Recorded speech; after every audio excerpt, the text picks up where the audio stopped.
There are so many handsome actors, it is easy to forget one or two of them, but most of these actors we shouldn't forget about. And just because fate had other plans for them, doesn't mean they need to fade from our memory. Let's take a look at one of these forgotten hunks for this video. I wanna love her with a slow hand. I wanna love her with an easy touch. I used to be famous. I used to be one of your favorite actors. You used to crush on me and hide me under your mattress.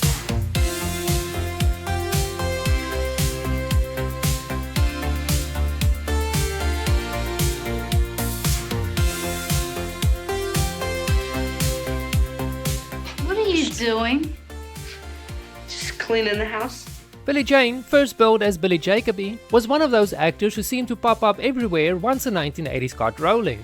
He is best remembered for playing Buddy Griffith in Just One of the Guys from 1985 and Mikey Randall on Parker Lewis Can't Lose from 1990 to 1993. And then he kind of fizzled out like a candle in the wind. You met a girl. Girl, Park. This isn't just a girl. And get this, she likes me. Billy Jayne fits the forgotten hunk label because he had exactly the kind of screen presence that lodged itself in memory without ever fully graduating into permanent superstardom. He was cute in the clean, boyish way, but also carried just enough swagger to make a teen viewer sit up straighter. And that is part of the appeal as well. He looked like the kind of teenager who would crack a joke, get into trouble, and still somehow seem to be the best looking person in the room. And his roles were not just minor roles, they are the sort of roles that stay attached to a generation's private crushes. The reason that he feels forgotten is not that he vanished, but that his fame was concentrated in a narrow sweet spot. He was highly visible in the era that made him alluring, then gradually shifted into guest roles in smaller parts rather than the endless campaign of stardom. That leaves him in a special category, remembered vividly by people who noticed him, but not always named by a wider group. He is the kind of actor whose old photos can still stop an older viewer in their tracks, because that specific face carries a whole shelf of feelings from a very specific pop culture era. For many gay fans coming of age in the 1980s, Billy Jayne had the kind of appeal that felt both safe and quietly electrifying. He projected the easy confidence without seeming unattainable, which made him feel closer to real life than more of the polished leading men of the time. There was something in his expression that suggested a softer edge beneath the bravado.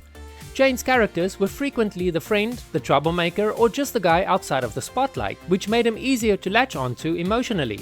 That kind of accessibility made the crush feel more personal, even if it had to stay unspoken in the 1980s.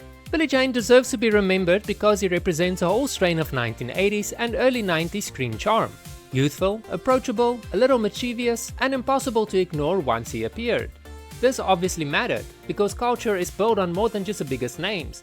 It is built on the faces that made reruns fun, and the actors who quietly became the crushes people never quite admitted to out loud, especially in the 1980s, and Jayne is one of those crushes.